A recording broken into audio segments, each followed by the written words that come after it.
Hello students, तो आज part 2 लेकर हम आपके सामने आ गए हैं CUT 2026 के लिए। ठीक है, चलिए स्टार्ट करते हैं। तो पहला क्वेश्चन ये रहा आपकी स्क्रीन पे। In DNA the nucleotides are linked together. जो न्यूक्लियोटाइड्स आपस में किससे जुड़े रहते हैं? ग्लाइकोसिडिक बॉन्ड से, फॉस्फोडाइस्टर बॉन्ड से, पेप्टाइड या फिर हाइड्रोजन बॉन्ड। जल्दी आंसर दीजिए। न्यूक्लियोटाइड की बात करें तो न्यूक्लियोटाइड किससे मिलकर बना रहता है, ये बताओ। एक तो उसमें होता है nucleoside plus plus what, nucleoside plus phosphate, ये बनाते हैं न्यूक्लियोटाइड। अगर हम न्यूक्लियोसाइड की बात करें तो मिलकर बना होता है नाइट्रोजनस बेसिस और शुगर। शुगर कौन सी होती है हमारी? Yes exactly, the ribose sugar we have. अब बताओ इसका आंसर क्या है। इस तरीके से ये हमारे पास शुगर हो गई, ये नाइट्रोजनस बेस हो गया यहाँ पर, और यहाँ पर फॉस्फेट हो गया। इसी के नीचे एक और ऐसा सेम स्ट्रक्चर होगा, ठीक है, और यहाँ पर फॉस्फेट होगा। तो किससे अटैच होगा ये मैं बस रफली बना के दिखा रहा हूँ। ये बॉन्ड कौन सा है? बिल्कुल ये है आपका फॉस्फोडाइस्टर बॉन्ड। ठीक है, पेप्टाइड बॉन्ड तो प्रोटीन में होता है, हाइड्रोजन बॉन्ड तो इलेक्ट्रोनेगेटिव एटम के बीच में होता है, ग्लाइकोसिडिक बॉन्ड तो शुगर के बीच में होता है। ये वाला है ग्लाइकोसिडिक बॉन्ड। ओके स्टूडेंट्स, तो आपको यहाँ से कॉन्सेप्ट भी रिवाइज हो गया। ना move to the next question. एकदम बढ़िया बढ़िया ये सवाल है, ठीक है, तो आपको ध्यान से करना है। देखिए, अ न्यूक्लियोटाइड डिफर, क्या पूछ रहा है? अ nucleotide nucleoside differs from a nucleotide in that it lacks. क्या लैक करता है? मतलब न्यूक्लियोसाइड न्यूक्लियोटाइड से कैसे अलग है? न्यूक्लियोसाइड के पास क्या नहीं होता? बेस, शुगर, फॉस्फेट या हाइड्रोक्सिल ग्रुप। आंसर दो जल्दी से। चलो भाई चलो, जल्दी से कमेंट करो।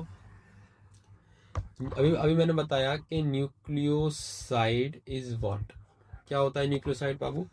क्या होता है? Sugar plus nitrogenous base. ठीक है, अगर हम इसके अंदर जोड़ दें फॉस्फेट,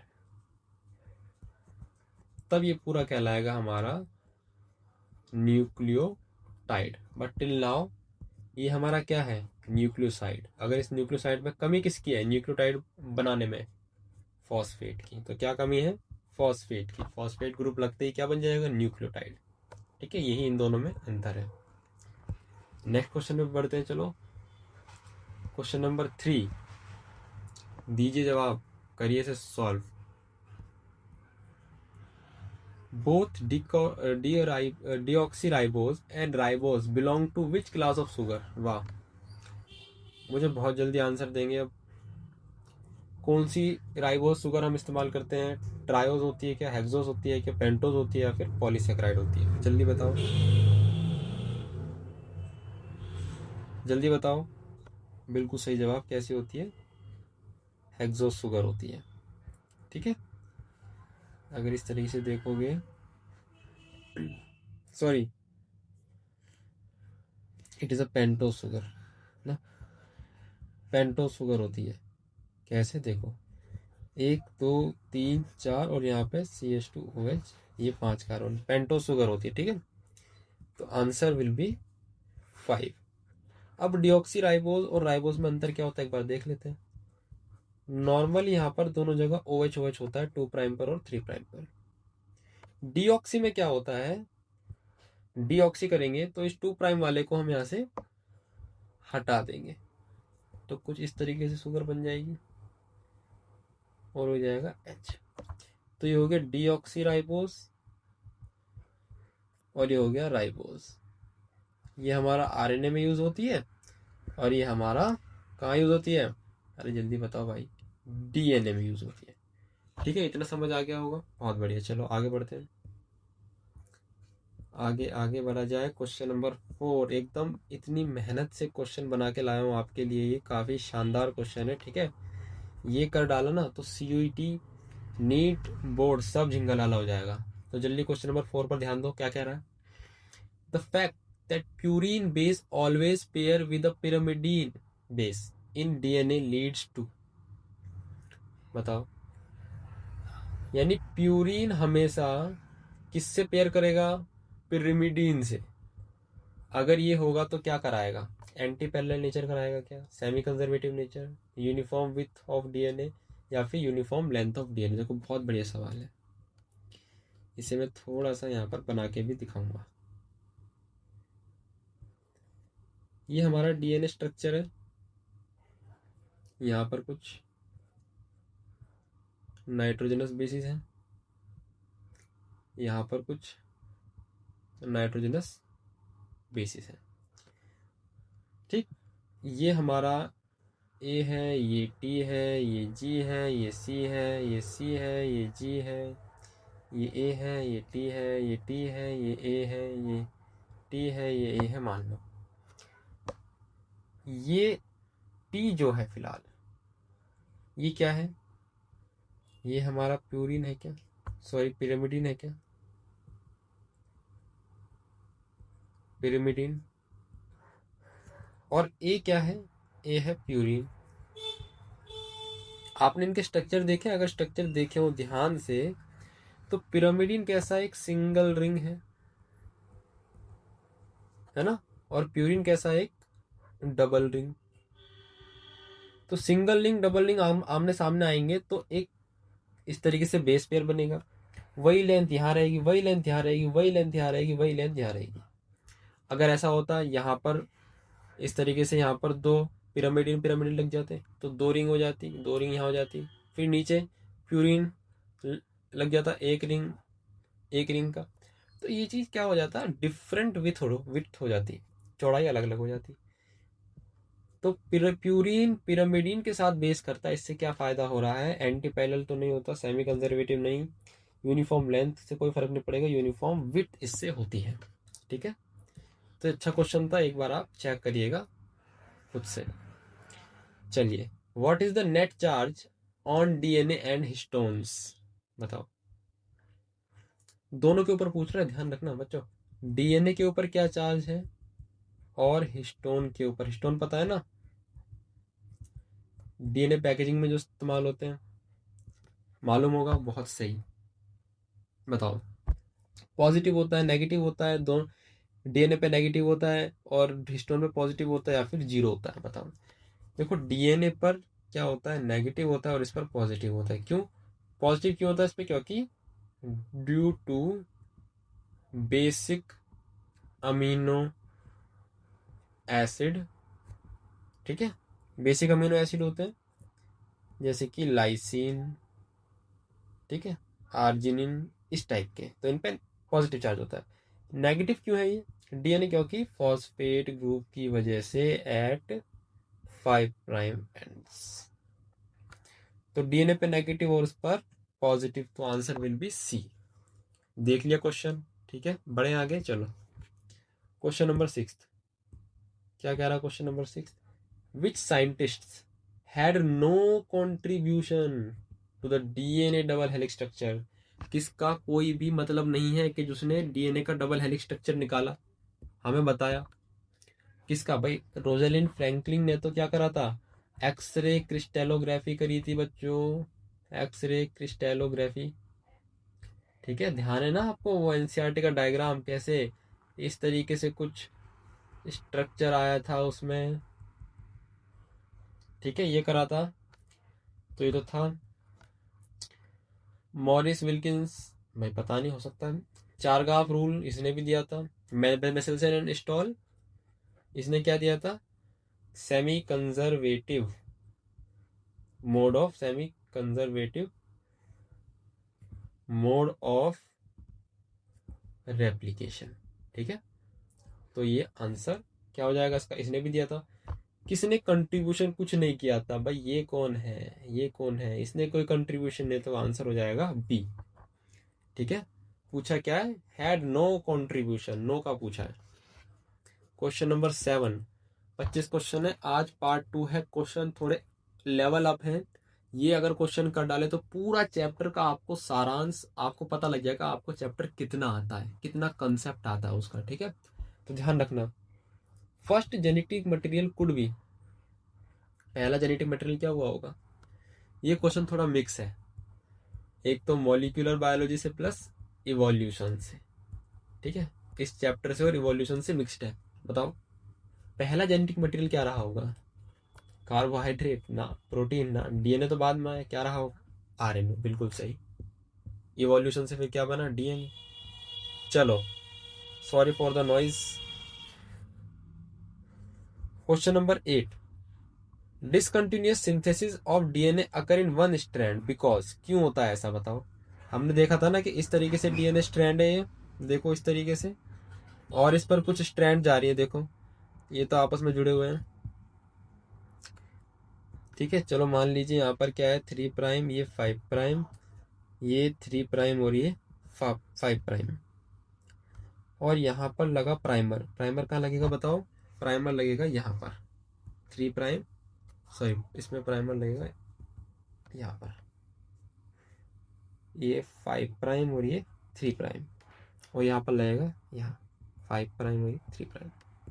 अब डीएनए सिंथेसिस कहाँ से होगी, यहाँ से लेकर इस पर, तो ये कंटिन्यूअस चलेगा, चलता जाएगा चलता जाएगा, ये 5 प्राइम से 3 प्राइम बनाता जाएगा।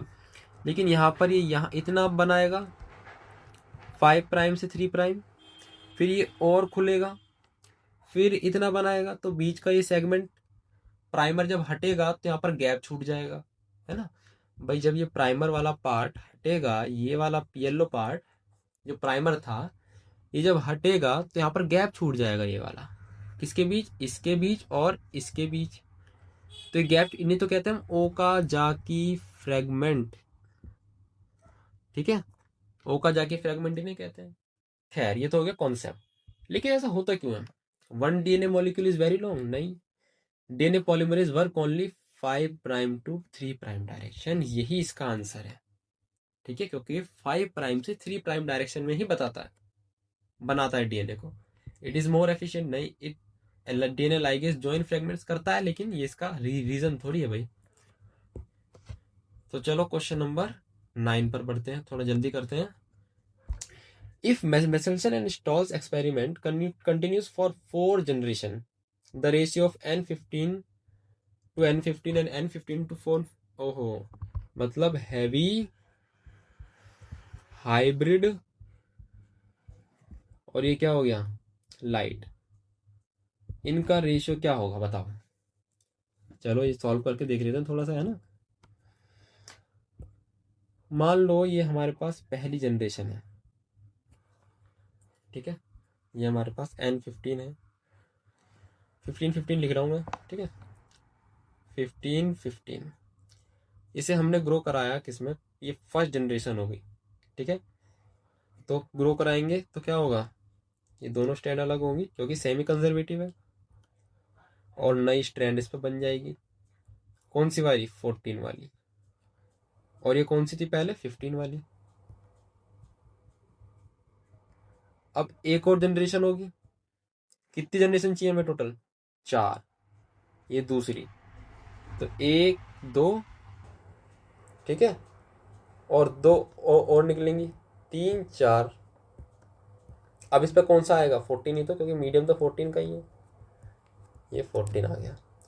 तो 2 कैसे बने, हैवी, और ये 2 हाइब्रिड। आगे करते हैं इसे, और आगे करो इसे, क्या क्या होगा बताओ, फिर से खोलो। अब थर्ड जनरेशन, ये खुला इस तरीके से, 2, और रेड फ्रेगमेंट कितने हो गए, 1 2 3 4 5 6, 1 2 3 4 5 6, इस पे चढ़ेगा, इस पे चढ़ेगा, 1 2 3 4 5 6। तो देखो इस तरीके से कुछ होगा, ये क्या मैं सही कर रहा हूँ, क्या मैं सही कर रहा हूँ क्या, तो ये हो गया हैवी और ये हो गया। अब फोर्थ जनरेशन में भी वही 2 फ्रैगमेंट्स, ये 1 2, बाकी सारे रेड 1 2 3 4 5 6 7 8 9 10 11 12 13 14, 2 3 4 5 6 7 8 9 10 11 12 13 14, ठीक है। और इन पर फिर से वो लग जाएगा डबल स्टैंड, क्योंकि N14 का मीडियम है, ठीक है। तो क्या आया, ये तो हो गया हमारा, अच्छा इस पे भी आएगा ना, ये तो हो गया हमारा क्या, लाइट, क्या हो गया, लाइट वाला, क्योंकि 14 वाला, देखो 14 वाला रेड है। और ये जो है ये हो गया हमारा हाइब्रिड, क्या हो गया, हाइब्रिड। कितने थे, 1 2, और ये कितने, 1 2 3 4 5 6 7 8 9 10 11 12 13 14, यानी 2/4। अच्छा क्या पूछा, हैवी, हैवी तो एक भी नहीं आ रहा इसमें, हैवी तो 0 है, 0:2।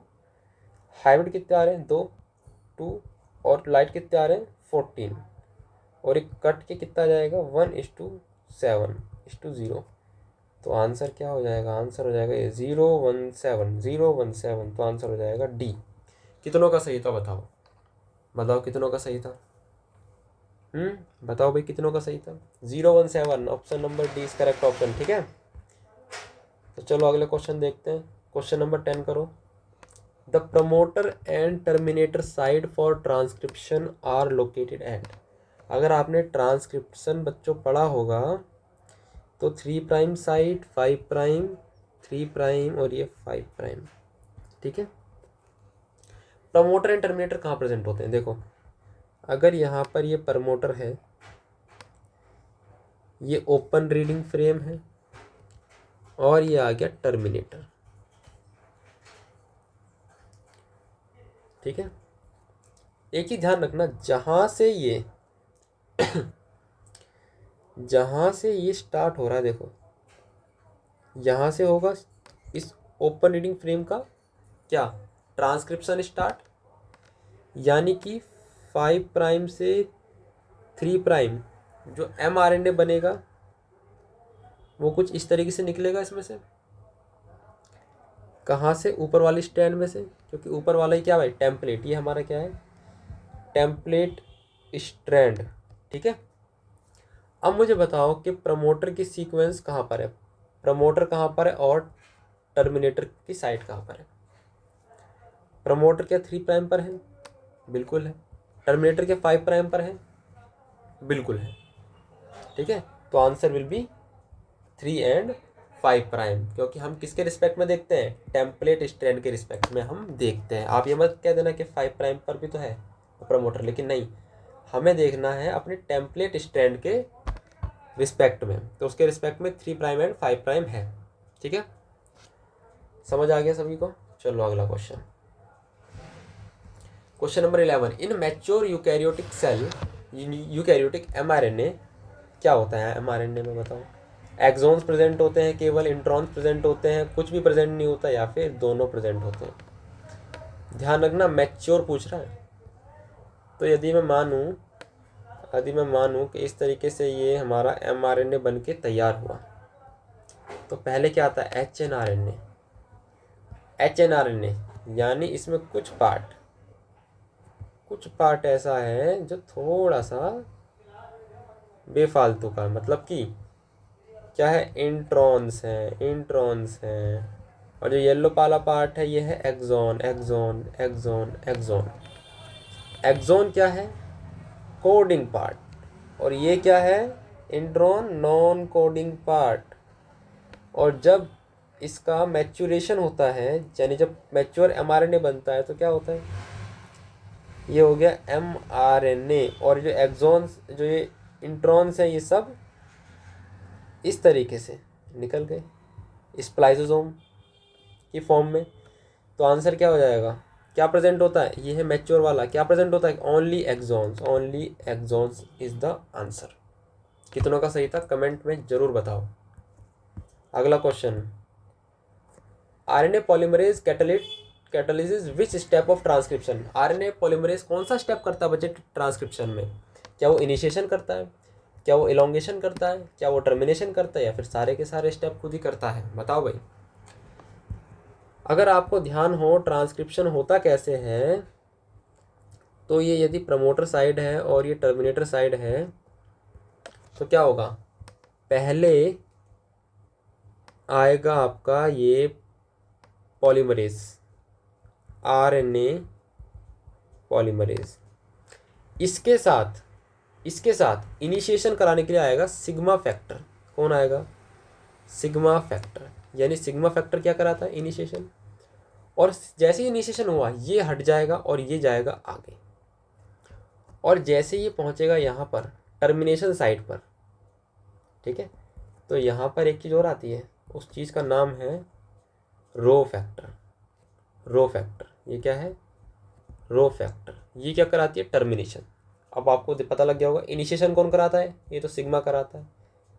टर्मिनेशन कौन कराता है? टर्मिनेशन तो क्या कराता है? रो कराता है।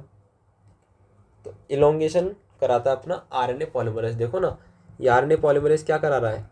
इसका इलोंगेशन। और यहाँ से क्या निकलता रहेगा? ये आपका mRNA निकलता रहेगा 5 प्राइम से 3 प्राइम। तो ये क्या हो जाएगा? 3 प्राइम से 5 प्राइम। ये होगी आपकी पूरी ट्रांसक्रिप्शन की प्रोसेस। ये मैंने आपको बताया, ठीक है। तो ध्यान रखना, सिग्मा जो है ये इनिशिएशन के लिए होता है, रो फैक्टर टर्मिनेशन के लिए होता है। क्वेश्चन नंबर 13, जल्दी जल्दी जल्दी जल्दी। क्या कह रहा है? DNA synthesised using RNA template in viruses is, यानी आरएनए से, ये जो आरएनए है इससे बनाया है आपने डीएनए, इससे बनाया डीएनए। तो इस डीएनए को क्या कहते हैं बताओ बच्चों? इस डीएनए को कहते हैं cDNA या फिर कॉम्प्लीमेंट्री डीएनए, क्योंकि इसके सीक्वेंस कॉम्प्लीमेंट्री होते हैं इस आरएनए के सीक्वेंस से। और जिस प्रोसेस से ये बनता है उसे कहते हैं हम रिवर्स ट्रांसक्रिप्शन।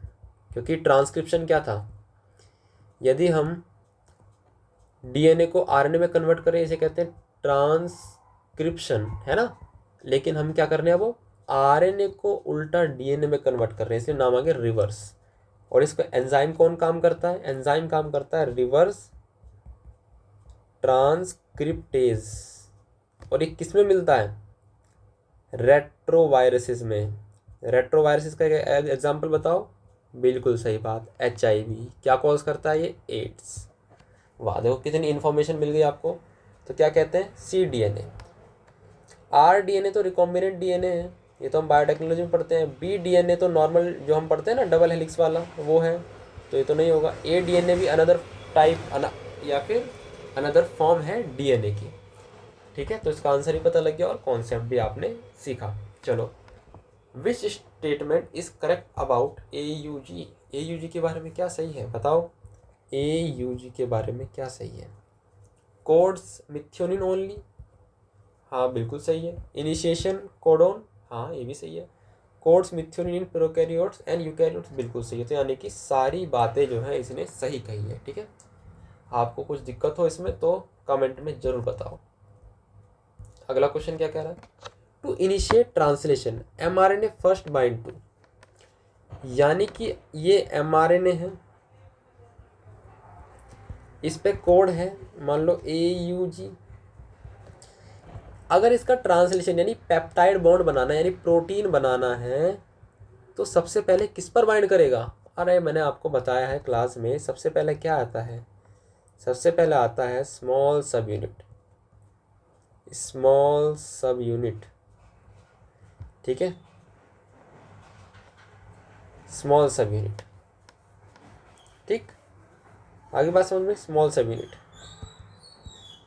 स्मॉल सब यूनिट आती है, ठीक है। स्मॉल सब यूनिट ऑफ राइबोसोम किससे बाइंड करेगा? अरे होल राइबोसोम से क्यों करेगा?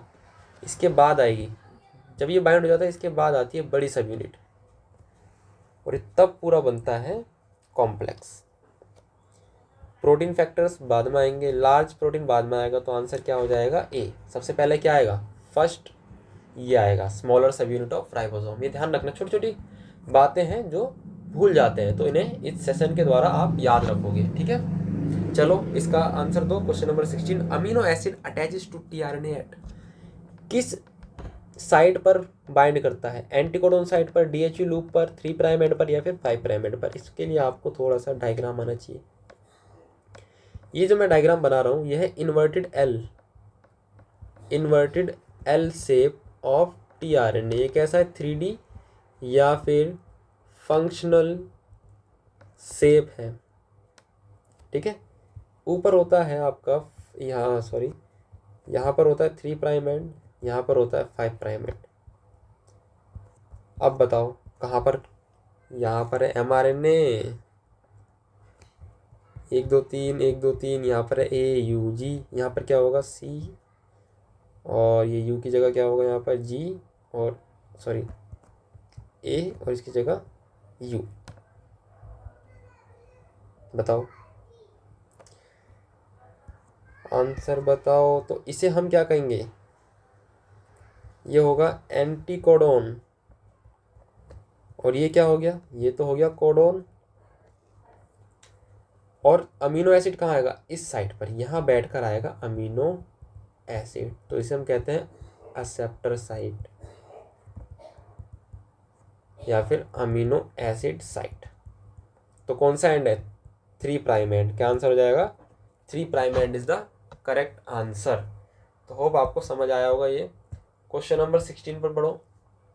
Control of gene expression in prokaryotes mainly अकर। भाई कब कब हम प्रोकैरियोट्स में जीन को एक्सप्रेस होने के लिए क्या कर सकते हैं, उसमें कुछ स्विच लगा सकते हैं कि भाई अब एक्सप्रेशन रुक जा, अब एक्सप्रेशन चालू हो जा। किन किन स्टेजेस पर हम ये कर सकते हैं, क्या डीएनए रेप्लिकेशन में, क्या ट्रांसक्रिप्शन पर, क्या ट्रांसलेशन पर, या पोस्ट ट्रांसलेशनल। सबसे ज़्यादा कहाँ होता है, देखो मैं आपको बता दूँ, सबसे ज़्यादा होता है ट्रांसक्रिप्शन पर। ये आपको बात ध्यान रखनी है, ठीक है। Transcription is the major part, या मेजर क्या कह सकते हैं, अरे major process for gene regulation. मतलब ये एक ऐसा प्रोसेस है जहाँ पर हम जीन रेगुलेशन को मैक्सिमम कर सकते हैं। यानी हम चाहें तो जीन को ऑफ कर सकते हैं कि भाई अभी उसका ट्रांसक्रिप्शन नहीं होना है, ठीक है। आपने पढ़ा था ना लैक ऑपरोन, ठीक है। क्वेश्चन नंबर 17 देखिए भाई आ गया, लैक ऑपरोन स्विच ऑन व्हेन। कब स्विच ऑन होता है, देखो लैक ऑपरोन कब चालू होगा, जब लैक्टोज प्रेजेंट होगा इन मीडियम, ठीक है, तब चालू होगा। Lactose bind repressor bind operator, RNA polymerase नहीं, गलत बात, रिप्रेसर बाइंड ऑपरेटर नहीं, लैक्टोज बाइंड रिप्रेसर। क्योंकि जब लैक्टोज रिप्रेसर से बाइंड हो जाएगा,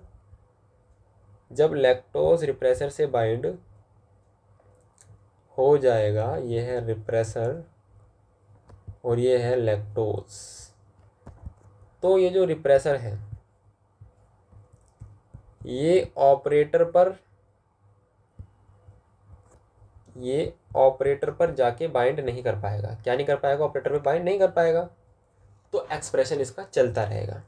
अगला आंसर क्या होगा, इन अब्सेंस ऑफ लैक्टोज। अब कहते लैक्टोज ही नहीं है, अरे वाह पलट गए। तो रिप्रेसर किससे बाइंड करेगा, अभी मैंने बताया ऑपरेटर पर बाइंड करेगा भाई।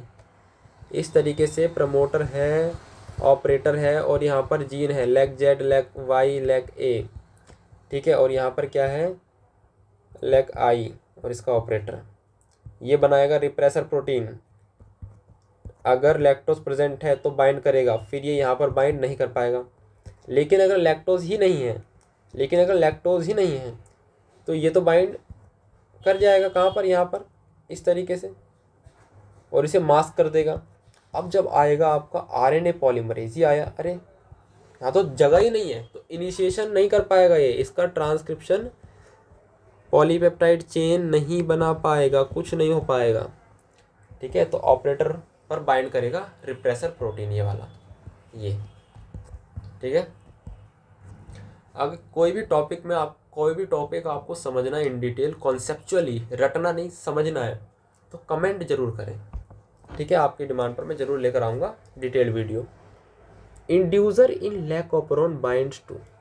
अब मुझे इतना बताओ, लैक ऑपरोन में इंड्यूसर की तरह कौन काम करता है। अब लैक ऑपरोन, इंड्यूसर मतलब कि जो लैक ऑपरोन को ऑन कर दे, उसका जो स्विच है वो क्या कर दे, ऑन कर दे। तो इंड्यूसर कौन है, मैंने बताया ना लैक्टोज, क्योंकि लैक्टोज अगर प्रेजेंट है मीडियम में तो ये बाइंड करेगा रिप्रेसर प्रोटीन से बच्चे, ठीक है। और ये रिप्रेसर प्रोटीन फिर ऑपरेटर पर बाइंड नहीं कर पाएगा। तो इंड्यूसर कौन है? लैक्टोज। लैक्टोज किससे बाइंड करेगा? ऑपरेटर पे क्यों करेगा, प्रमोटर पे नहीं। कहाँ करेगा? रिप्रेसर प्रोटीन पर। Question number 21, lac operon is called inducible. क्यों हम कहते हैं उसे इंड्यूसिबल ऑपरोन है भाई? क्या ऐसी बात है उसमें, क्या खास बात है बताओ? हमेशा ऑन रहता है भाई? नहीं, normally off but turn on by inducer, बिल्कुल सही। तभी तो उसे इंड्यूसिबल कहा कि हम उसे ऑन कर सकते हैं, ठीक है, उसे ऑन कर सकते हैं। अगला, ह्यूमन जीनोम कंटेन्स अप्रोक्सीमेटली, जो हमारा ह्यूमंस का जो डीएनए होता है उसमें कितने बेस पेयर प्रेजेंट होते हैं? तो मैं आपको बता दूं, उसमें होते हैं 10 × 10⁻⁹ base pair, that is equal to 3 billion of base pairs, ठीक है। तो आंसर इज सी। अगला क्वेश्चन है बहुत आसान, इतना आसान क्वेश्चन बताओ, इतना आसान question. Human chromosome with highest and least genes, सबसे ज़्यादा जीन्स और सबसे कम जीन किस में होते हैं? यानी पहले वाला है सबसे ज़्यादा वाला, दूसरा सबसे कम। अब बताओ कौन सा करेक्ट ऑप्शन है? इसका ऑप्शन सही क्या है भाई? सबसे कम तो मुझे पता है वाई में होते हैं। और अगर आपने डीएनए फिंगरप्रिंटिंग पढ़ी है या ह्यूमन जीनोम प्रोजेक्ट पढ़ा है तो उसमें आपको बताया गया होगा कि क्रोमोसोम 1 की सीक्वेंसिंग को कई साल एक्स्ट्रा लगे थे। क्यों लगे थे? क्योंकि वो लार्जेस्ट जीन है, हाईएस्ट नंबर ऑफ जीन है उसके अंदर। कौन सा क्रोमोसोम? Chromosome number 1। तो answer will be C. 24, what percentage of human genome is identical individuals, मतलब आप और हम में कितना डीएनए हमारा मैच करता है? तो आप जानकर हैरान हो जाओगे 99.9% हमारा डीएनए सेम है, ठीक है। ये तो कुछ थियोरेटिकल बातें हैं जो आपको याद रखनी है ह्यूमन जीनोम प्रोजेक्ट के टॉपिक से। डीएनए फिंगरप्रिंटिंग किस पर बेस्ड है? लास्ट क्वेश्चन, अरे वाह जल्दी बताओ। जीन म्यूटेशन पर, पॉलीमॉर्फिज्म पर, डीएनए रेप्लिकेशन स्पीड पर, या प्रोटीन सीक्वेंसिंग पर? हमने क्या पढ़ा था? VNTR उसमें हम देखते हैं, तो बी आंसर सही है। VNTR का मतलब variable number of tandem repeat. Okay, so this is all for today. I hope आपको सेशन अच्छा लगा होगा, और अगर अच्छा लगा तो चैनल को लाइक करना, सब्सक्राइब करना चैनल को, और शेयर करना किसी पढ़ने वाले विद्यार्थी को, अपने दोस्तों को, और वीडियो को लाइक करना। बन रहे हमारे साथ, अगले सेशन में मिलते हैं, तब तक के लिए बाय, टाटा, टेक केयर, और पढ़ते रहिए, आगे बढ़ते रहिए, बाय।